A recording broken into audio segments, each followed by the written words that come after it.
po ng nakaupo. Subukan nyo namang tumayo. At baka matanaw ninyo ang tunay na kalagayan ko.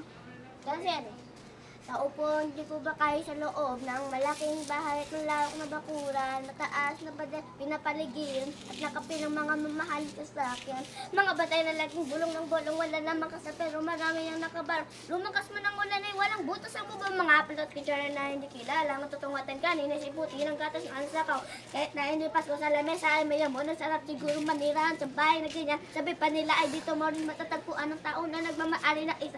Pag may pagkakatao pinag-aagawan, kaya naman hindi niya pinakakawalan. Kung makita ko lang kaya ayaw ko sisigaw kayo. Kaulo po ng nakaupo. Subukan nyo naman tumayo. At baka matanaw ninyo ang tunay na kalagayan ko.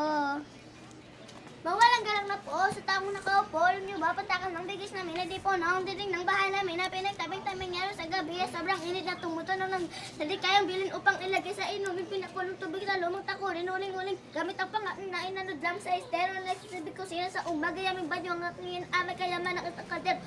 Nalagamit ang pag-aking amay na sumalo. Puro kulang na kulang pa rin. Nunang ito sin. Nasip katakaso sa magabot pagkakasahin. Di ko alam ko talagang manaming araw ko mataas lang ang pagod o nabubulag-bulagin lamang po kayo. Kahit sa dami ng pera nyo, walang doktor na makapagpapalinaw ng mata nyo kaya huwag kang masyadong halata.